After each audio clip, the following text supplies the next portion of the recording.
আসসালামু আলাইকুম। আপনারা ভালো আছেন? তো আমি ভালো আছি। আজকে এখানে নিয়েছি 1 কেজি দুধ। তো এখানে নষ্ট হয়ে গেছে দুধ। তো এই দুধটাতে কি করব, ভাবলাম যে ছানা বানাবো। এই দুধটা আমি ছেঁকে নিয়েছি, এরকম করে চাপ দিব, চাপ দিলে সবটা পানি পড়ে যাবে। এখন ঢেলে নিব বাটি।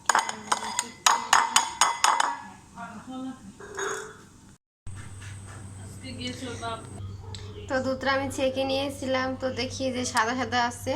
তো ভাবলাম যে একটু সামনে একটু সাদা একটু ভিনেগার দিই, তারপরে দিয়ে আমাকে দিয়ে পুরাটুক হয় নাকি। তো দেখলাম যে অনেকটাই দুধ হয়ে গেছে, অনেকটা ছানা হয়ে গেছে দেখলাম। 4 চামচ দিয়ে 1 চামচ দিলাম।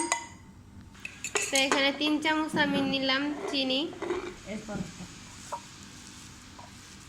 তো হাতে সুন্দর করে মাখাইতে হবে, চিনিটা সুন্দর করে মিক্স করতে হবে।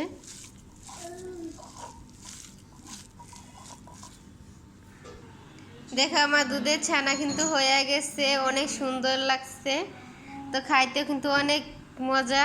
তোমরা কিন্তু দুধ ফালাবা না, তো এরকম করে কাজে লাগাবা অবশ্যই। যারা যারা দুধ নষ্ট হয়ে যায় শেষে এরকম করে ছানা বানিয়ে নিবা, অবশ্যই ছানাটা নিয়ে বানিয়ে নিবা।